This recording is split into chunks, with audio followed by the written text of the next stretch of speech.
C we have seen last time the negotiable instrument act. Okay, उसके बारे में हम लोगों ने पूरा डिटेल में स्टडी किया.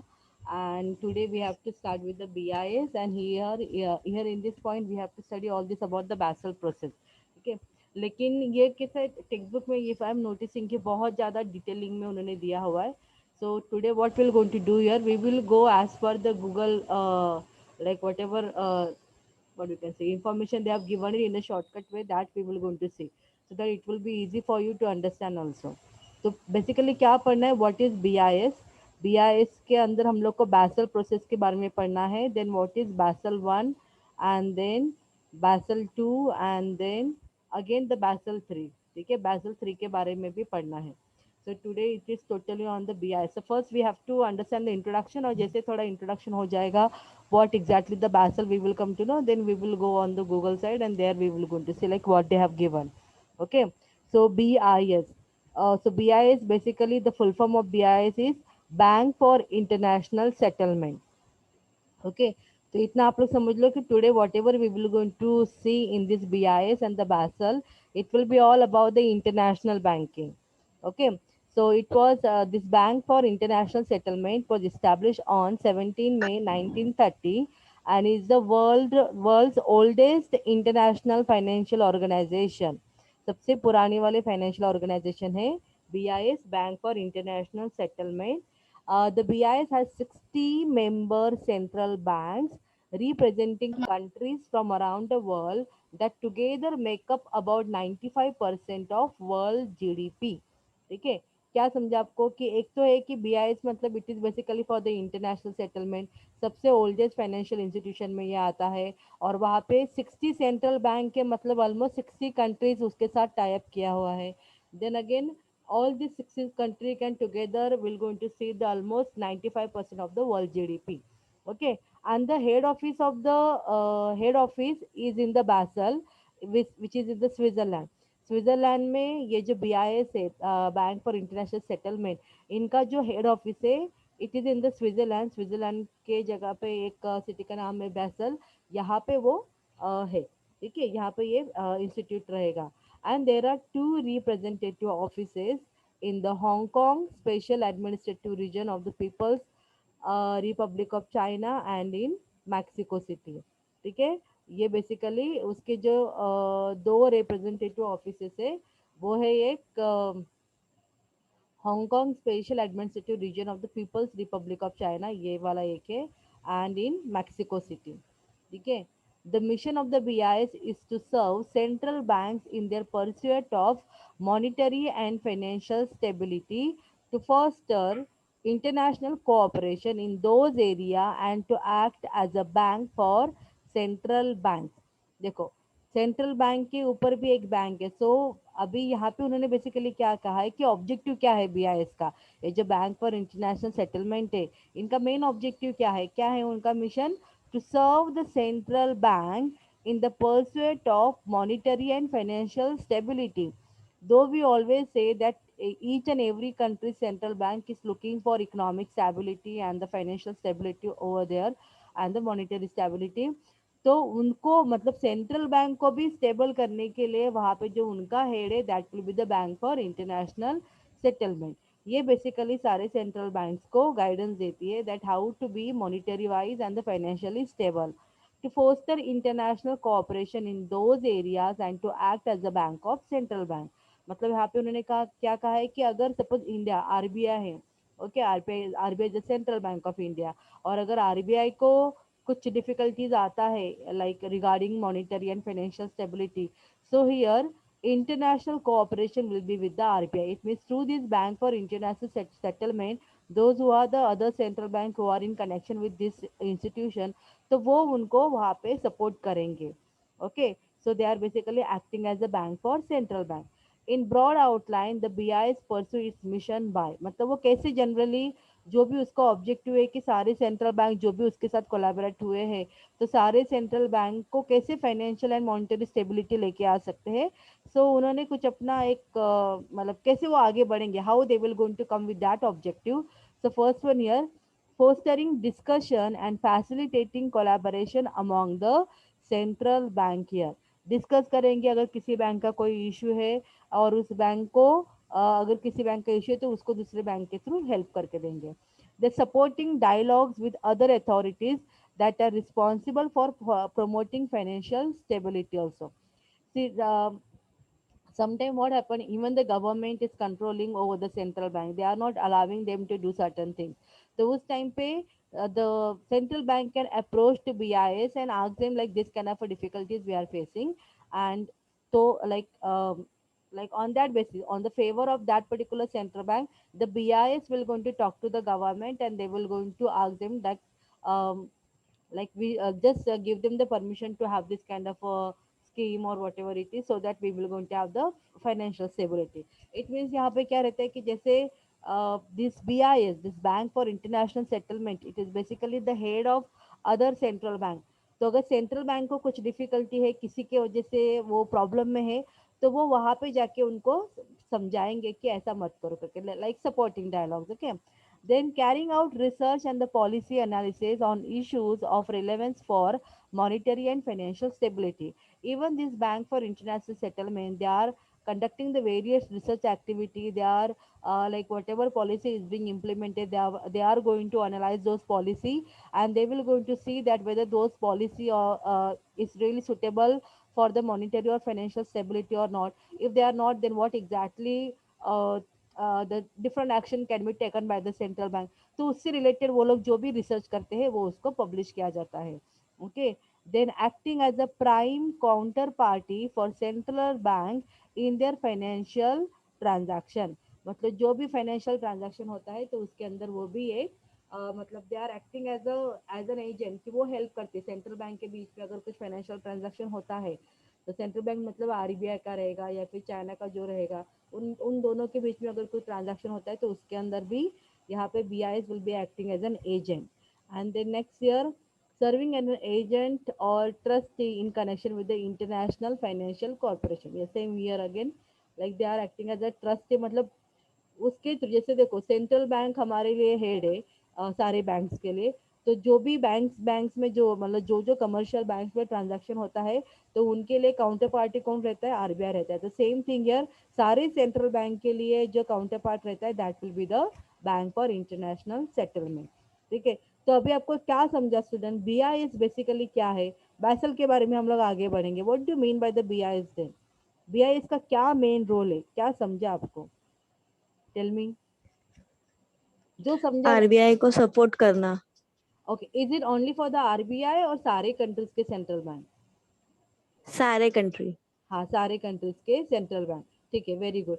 इस ये कभी इस्टेब्लिश हुआ था. ये student tell me, every other also can try. When it was establish. 1930। 1930. 1930. हाँ, 17 मई 1930 को. उसके अंदर कितने सेंट्रल बैंक है उसके साथ कनेक्टेड. 60. 60 हाँ, में 60 सेंट्रल बैंक का कनेक्टेड है.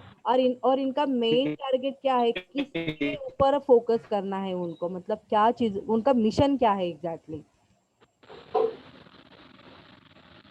व्हाट इज देयर मिशन, मतलब इन शॉर्ट अगर कहेंगे कि उनका मिशन क्या है,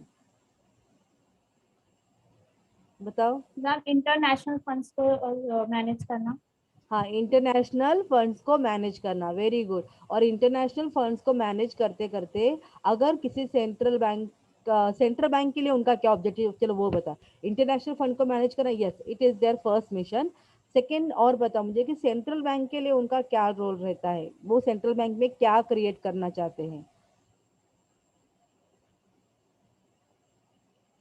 सेंट्रल बैंक में वो क्या चाहते हैं कि हर एक कंट्री का सेंट्रल बैंक इस तरह से रहे, मतलब क्या है उनका ऑब्जेक्टिव वहाँ पे. They are basically planning for, see here it has been given, their main mission is to have the monetary and financial stability of the central bank.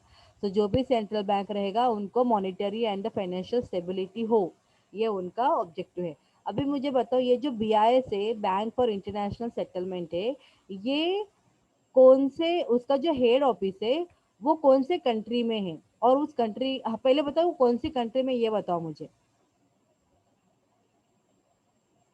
बताओ उसका हेड ऑफिस कौन से कंट्री में है. Switzerland. Yes, very good, it is in the Switzerland. Switzerland के कौन सी city में है?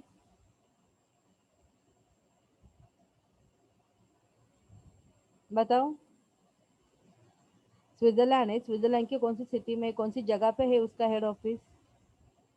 उसके अकॉर्डिंग ही पूरा सब आगे का नाम आया है actually. Okay, let me see That's समझ। ma'am, Basel.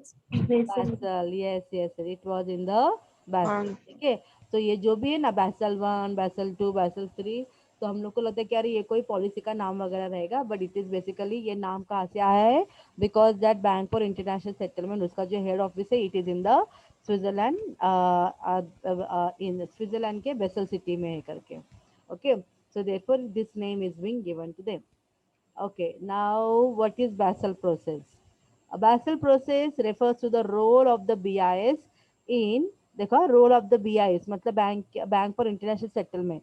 Basel process क्या रहता है? It refers to the role of BIS in hosting and supporting the work of the international secretariats engage in the standard setting and pursuit of financial stability. सो बैसल process मतलब क्या रहता है? ये BIS का ही रोल है, बीआईएस का ही function है, किस चीज़ के लिए? सपोर्टिंग और the hosting the work of international secretariats engage in the standard setting and the pursuit of financial stability. मतलब इन शॉर्ट एकदम सिंपल वे में बोलना है तो बैसल प्रोसेस ये बेसिकली बीआईएस फंक्शन करता है, बीआईएस का रोल रहता है कि हर एक कंट्री में, हर एक सेंट्रल बैंक में फाइनेंशियल स्टेबिलिटी और उसका एक पर्टिकुलर स्टैंडर्ड सेटिंग हो करके। समझा स्टूडेंट आपको what is Basel process here? क्या है बैसल प्रोसेस, कौन किसका रोल है?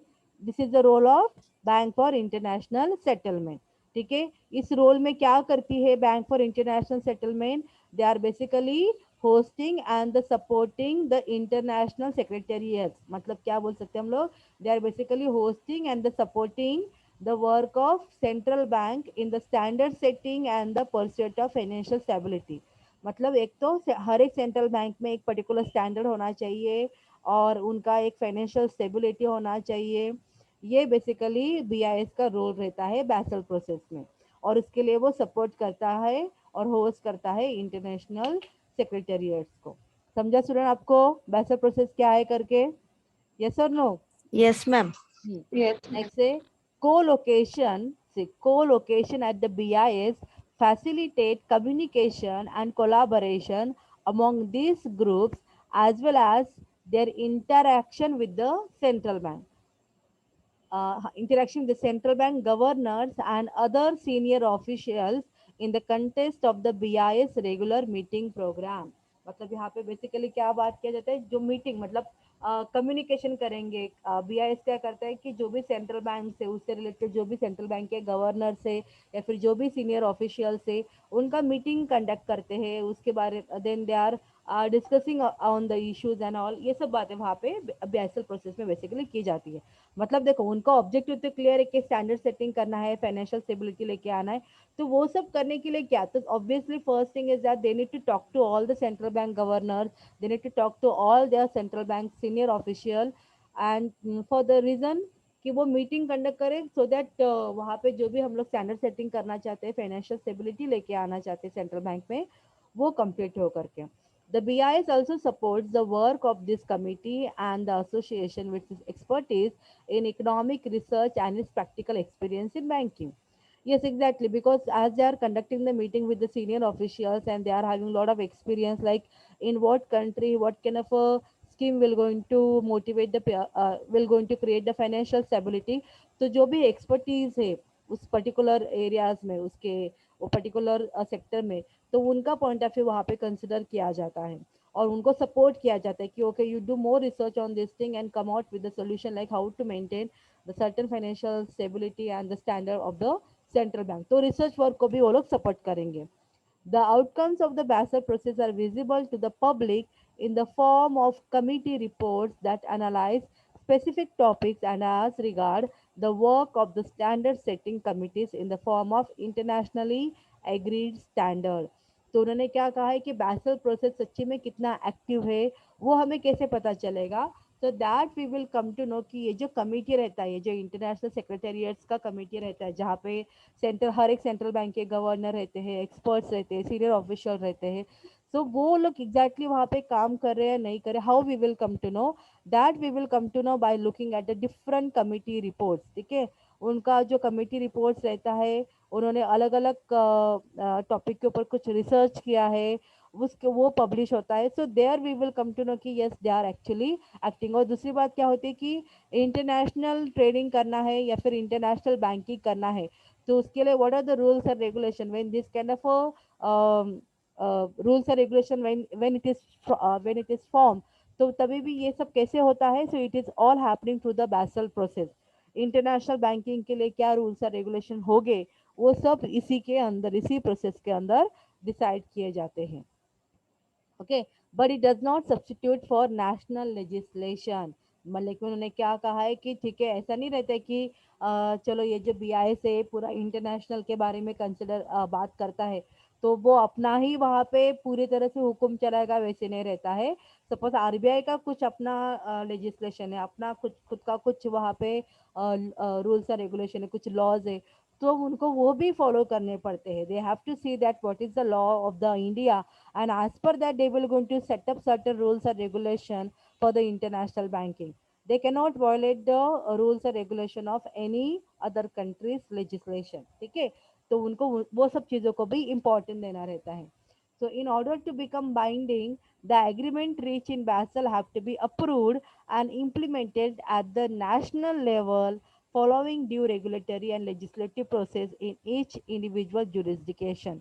मतलब उन्होंने क्या कहा है कि बैसल एक वहाँ पे कमेटी फॉर्म करता है, कमेटी में वो लोग सर्टन प्रोसीजर डिसाइड करते हैं कि okay what exactly we have to do to come with the financial stability and to set up the certain international standard here of the central bank. वो सब वहाँ पे रूल्स एंड रेगुलेशन फॉर्म करेगा, and then again they will going to send it to the jurisdiction. मतलब वहाँ पे अपना जो लॉ है उसके अकॉर्डिंग उसको सबमिट करेगा कोर्ट में, एंड कोर्ट ने उसको, जो अपना सुप्रीम कोर्ट रहता है, उन्होंने उसको अप्रूव करना चाहिए कि okay it can be done for India.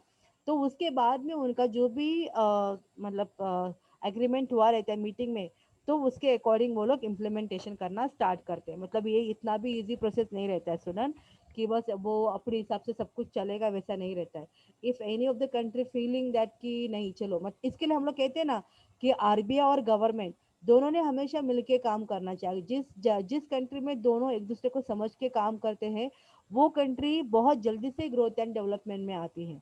लेकिन अगर RBI में और अपना गवर्नमेंट में दोनों का जो भी थिंकिंग है वो अगर मैच नहीं होता है, या फिर RBI गवर्नमेंट को कन्विंस नहीं कर पाता, या फिर गवर्नमेंट RBI को कन्विंस नहीं कर पाता है, तो फिर वो कंट्री में कभी स्टेबिलिटी आता नहीं है। ओके, सो कभी भी ध्यान देना कि जिस कंट्री में जो RBI का जो गवर्नर रहता है, मतलब सेंट्रल बैंक का जो गवर्नर रहता है, अगर वो गवर्नर को बहुत फ्रिक्वेंटली निकाला जाता है, तो आप समझ जाओ कि वहाँ पे कुछ ठीक नहीं होने वाला है, उस कंट्री में कुछ ना कुछ प्रॉब्लम होने वाला है करके।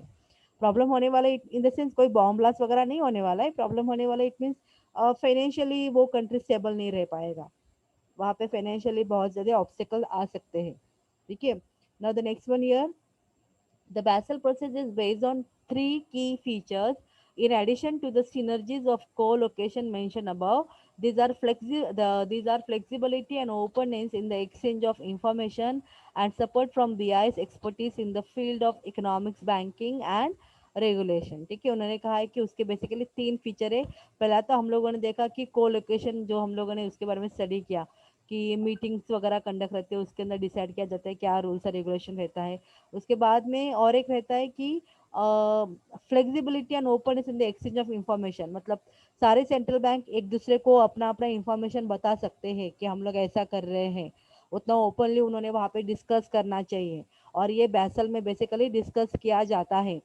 अगर कोई भी सेंट्रल बैंक बहुत सक्सेसफुल है और कोई बिल्कुल भी सक्सेसफुल नहीं हो पा रहा है, so the successful bank with what strategy they have adopted and how they are come with that particular level, तो वो उन्होंने उस वे से वहाँ पे गाइडेंस करना चाहिए। So exchange of information should be there, and then support from BI's expertise. तो जो भी बैंकिंग फॉर इंटरनेशनल सेटलमेंट के लिए जो भी एक्सपर्टीज है, उनसे भी सपोर्ट मिलता है in the field of economics, banking and the regulation. तो ये इसके बेसिकली 3 फंक्शन है और 3 फीचर्स है कि जो बैसल को सक्सेसफुल बनाता है। ओके, सो कौन से 3 फंक्शन है? पहला फंक्शन है कि मीटिंग कंडक्ट करना और उसके अकॉर्डिंग रूल्स एंड रेगुलेशन को फॉर्म करना। सेकंड उनका इम्पोर्टेंट फीचर्स है कि वो हर एक सेंट्रल बैंक एक दूसरे के साथ अपना अपना information success story openly share कर सकता है। एंड थर्ड वहाँ पे फंक्शन है कि जो भी बीआईएस के एक्सपर्टीज है वो लोग हर एक कंट्री को, ठीक है, हर एक कंट्री को या फिर उस कंट्री के सेंट्रल बैंक को हेल्प करेंगे इकोनॉमिकली, बैंकिंग वे में या फिर रेगुलेशन में डिसीजन लेने के लिए। Okay, so these are the three function of Basel. Is this clear to you, student? Yes? Yes or no? बाप रे। Yes, ma'am. Hmm. Okay, wait. See here you can see on the Google side. Okay, so Basel norm क्या रहता है ये, what are basically the Basel norm?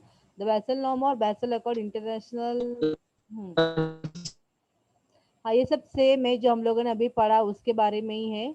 Now first अभी हम लोग देखेंगे कि बैसल वन क्या रहता है, बैसल टू क्या रहता है और बैसल थ्री क्या रहता है। जैसे मैंने आपको बताया था कि हम लोग को ये नॉर्म्स देखने पड़ेंगे कि हाँ बैसल नॉर्म क्या रहता है। लाइक वाई द नेम बैसल, ये मैंने आपको बता दिया कि बैसल is a city in the Switzerland और उसका हेडक्वार्टर है बीआईएस का वहाँ पे, इसके लिए उसको बैसल नाम दिया गया है करके।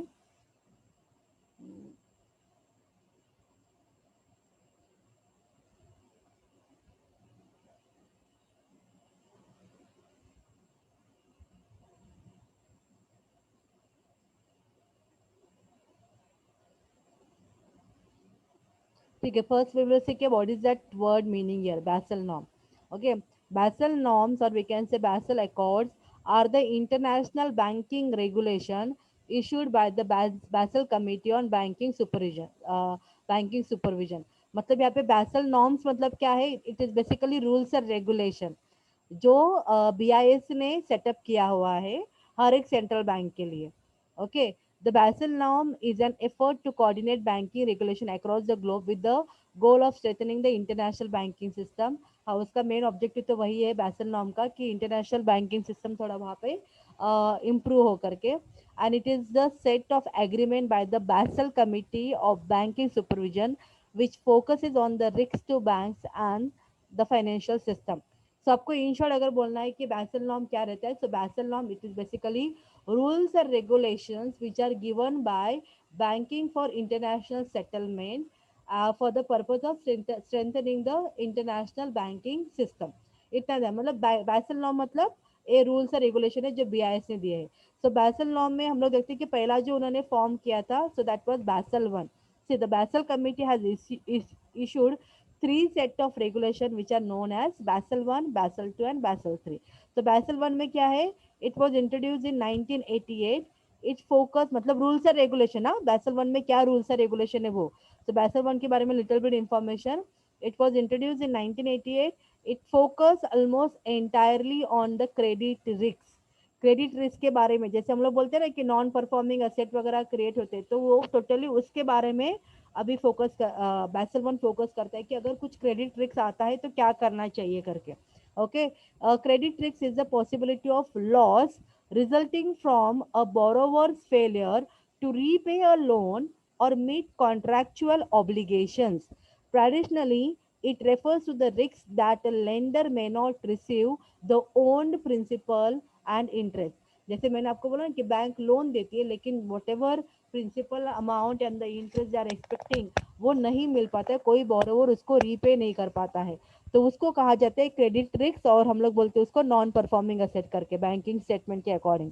ओके, सो जब भी कोई ऐसा क्रेडिट रिस्क आता है मतलब जहाँ पे बैंक को अपना खुद का पैसा ही मिलने में डिफिकल्टीज हो जाता है किसी बोरोवर से, कोई बोरोवर अगर फेल होता है वो रीपे करने के लिए या फिर जो भी कॉन्ट्रैक्ट में जो भी वहाँ पे लिखा रहेगा एग्रीमेंट में वो सबको फॉलो करने के लिए, तो वो सब चीज़ों को कहा जाएगा credit risk. It define capital and structure of risk wait for bank. Yes, अगर ऐसा कुछ रहता है तो ये बेसिकली बैंक के लिए किस टाइप का रिस्क रहता है, कैपिटल।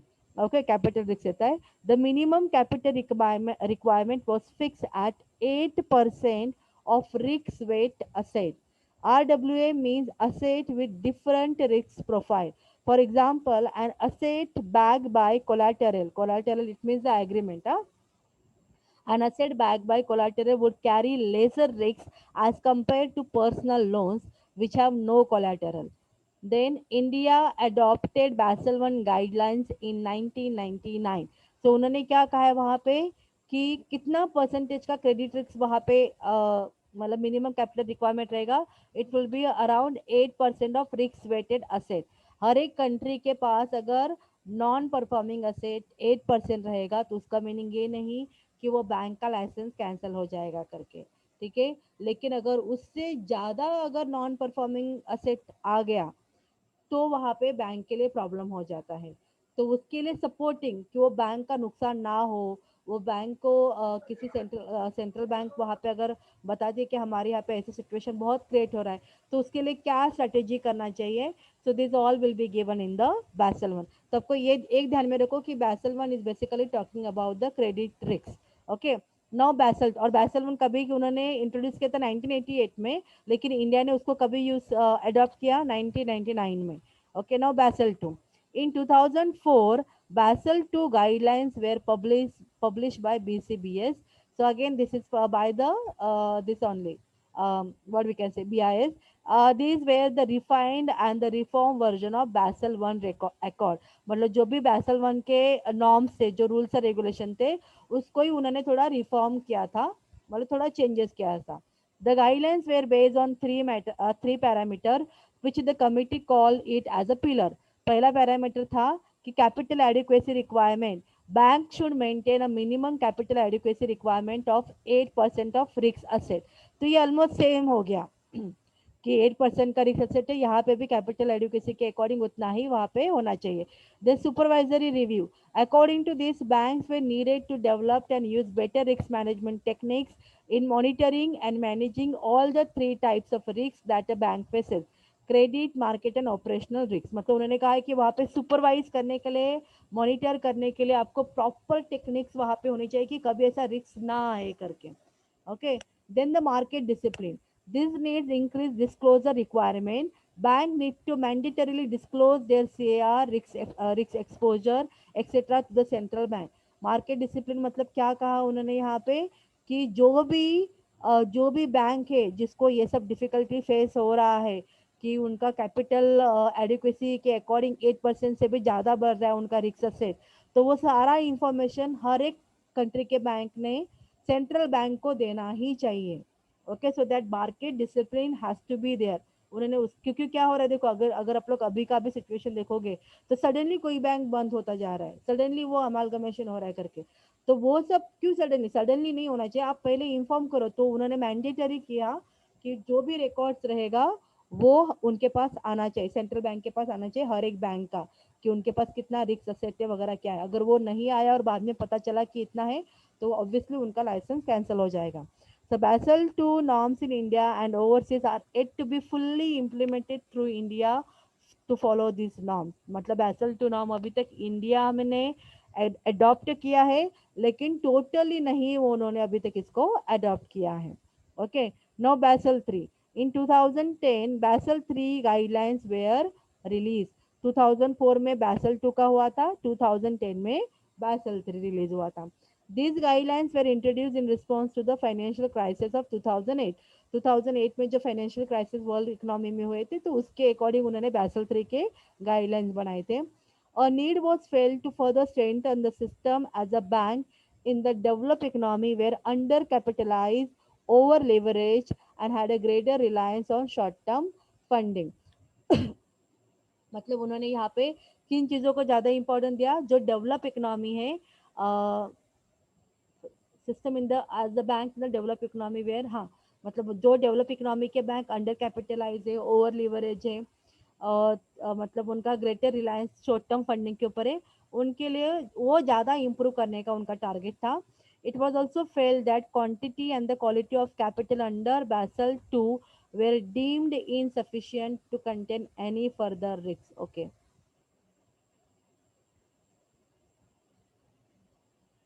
हम्म, कैपिटल का उन्होंने जैसे रेशियो बताया हुआ है कि लिवरेज का कितना रेशियो है, कैपिटल का कितना रेशियो, जो यहाँ पे उन्होंने डिस्कस किया ना उसके बारे में. सो अभी तुम लोग को ये इतना डिटेल में जाने की जरूरत नहीं, what is leverage and all this thing, ठीक है। बस तुम लोग को जानना है कि बैंक वन क्या है, बैसल वन क्या है, बैसल टू क्या है, बैसल थ्री क्या है। तो पहले मुझे कितना टाइम बचा, half, still 5 minutes are there. Okay, now first you tell me this thing student, Basel norm का जनरल मीनिंग आपको क्या समझ में आया? बैसल नॉर्म मतलब क्या रहेगा, आपको क्या समझा वो?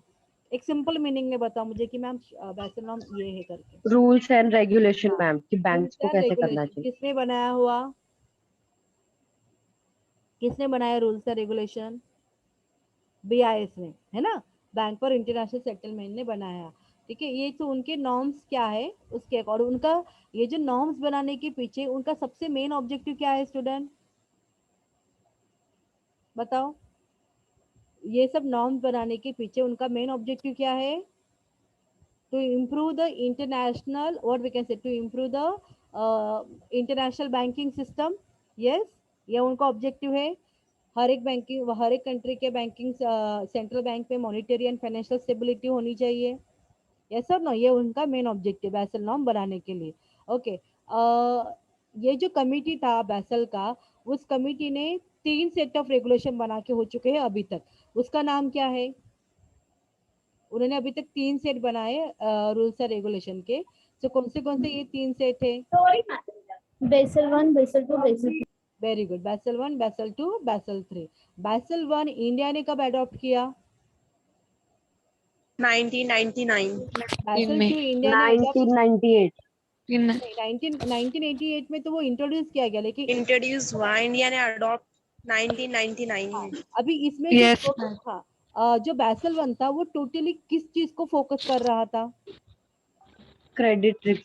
हाँ, क्रेडिट। तो उसके according capital adequacy requirement ratio कितना परसेंटेज होना चाहिए था रिस्क के अकॉर्डिंग? 8%। 8%। 8% का होना चाहिए था, वेरी गुड, ठीक है। तो ये था उनका बैसल वन का मेन पार्ट। बैसल टू इंडिया ने कब अडॉप्ट किया? नहीं चलो, बैसल टू कभी स्टार्ट हुआ ये मुझे बताओ, बैसल टू कभी आया पिक्चर में? प्रॉपर 2004। मतलब टोटली अभी तक अडॉप्ट नहीं है मैम। यस, बैसल टू एक्चुअली आया 2004 में, लेकिन इंडिया ने अभी तक उसको टोटली अडॉप्ट नहीं किया है, ठीक है। तो यहाँ पे उन्होंने कैपिटल एडिक्वेसी रेशियो सेम ही रखा था। जो चेंजेस उन्होंने किए थे वो मार्केट डिसिप्लिन में और सुपरविजरी फंक्शन में चेंजेस किए थे कि जो सेंट्रल बैंक रहेगा उसके पास, उसके अंदर जो भी बैंक थे वो सारे बैंक ने पूरा डिटेलिंग वहाँ पे देना चाहिए सेंट्रल बैंक को, कि उनका अभी नॉन परफॉर्मिंग असेट का या फिर what we can say risk asset का कितना परसेंटेज है करके। every time that report has to go to the central bank of that country. Then उसके बाद में आया बैसल थ्री। बैसल थ्री कब आया स्टूडेंट? 2010। 2010 में बैसल थ्री आ गया था। और ये बैसल थ्री सडनली इंट्रोड्यूस करने का रीजन क्या था, बताओ मुझे। बैसल थ्री क्यों सडनली आया? बैसल टू तो काम कर रहा था ना, मतलब चल रहा था ना उसका काम, तो बैसल थ्री क्यों अचानक से आ गया फिर से, बताओ। बिकॉज 2008, एक मिनट, किसी ने यहाँ पे चार्ट में लिखा है, financial yes very crisis. Good Vivek, because of financial crisis, ठीक है। यस, फाइनेंशियल क्राइसिस हुआ था 2008 में। और ये जो फाइनेंशियल क्राइसिस था वो किसी एक कंट्री के लिए नहीं था, तो ये this is for the full world economy के लिए था। तो यहाँ पे सारे सेंट्रल बैंक के लिए वो सेम इशू था, इसके लिए they have to come with the Basel three norms here. और बैसल थ्री में भी उन्होंने पूरे देखो, कभी भी किसी भी कंट्री, मतलब पूरा अगर वर्ल्ड इकोनॉमी अफेक्ट होता है ना, तो एक बात समझ के लेने की कि वर्ल्ड इकोनॉमी अफेक्ट हुआ मतलब जो डेवलप इकोनॉमीज है वो पूरी तरह से प्रॉब्लम में है। सो 2008 में जो फाइनेंशियल क्राइसिस आया था, it was all because of the develop countries के बैंक के वजह से। जो डेवलप कंट्रीज का सेंट्रल बैंक था, they were not at a good position, so therefore that crisis were occurred, ठीक है। तो इसके लिए बैसल थ्री में डेवलप कंट्रीज के जो सेंट्रल बैंक थे उनको ज्यादा इंपॉर्टेंस दिया गया। Are you getting me student? Yes. So this is all yes about ma'am. your Basel 1, Basel 2 and Basel 3. Okay, Alia, if you are there, please send me the screenshot of attendance. You are there, Alia? Ma'am Alia is not there, I will send you. Okay, okay, Anjum, then you send me. Okay. So shall I end the lecture? Yes? Yes ma'am. Okay, okay. Bye, Sudan. Bye, ma'am. Thank you, ma'am.